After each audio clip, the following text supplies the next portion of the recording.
And Dr. Jen joins us again now with a question you're asking about health and wellness. Okay, so the question here, does hormone therapy for menopause increase the risk of dementia? Oh gosh, this literally could be an hour, but I'm going to break it down for Camille.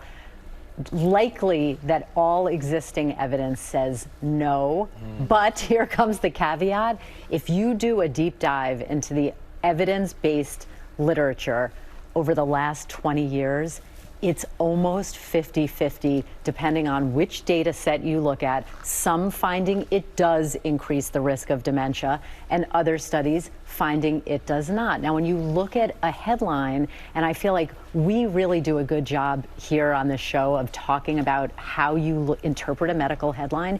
Remember, a lot of these findings are based on observation and association, not cause and effect. So that kind of has muddied the waters a lot. A lot of them are based on populations of women that are older at baseline, which muddies the waters. And I think the most important thing as a doctor who takes care of the whole woman and not just a body part is to understand that with any type of treatment, any type of medication, whether you're talking about hormone replacement therapy or others, it really has to be the whole person. You know, it can be good at treating one thing, but if it causes harm in something else, there's a body, there's an organism, there's a human being attached to that body part, and you have to balance all of those things, which is why practicing medicine is not robotic. So.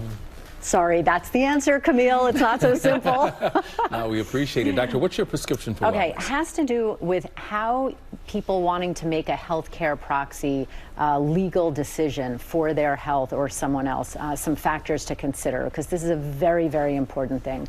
Number one, you want to honor your healthcare your person's wishes and priority. If you are the healthcare proxy for that person, ideally you want to live in close proximity to that person, or that person should live in close proximity to you, or be able to travel to you in person if necessary. And then it's really important to balance these conflicting opinions that a lot of times come up amongst friends and family.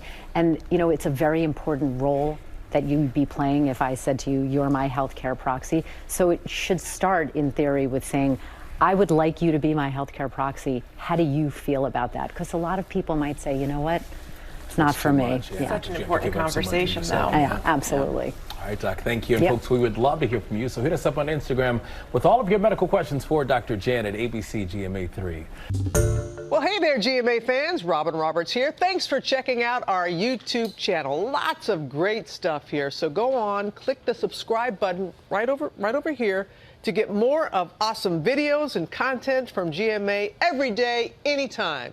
We thank you for watching, and we'll see you in the morning on GMA.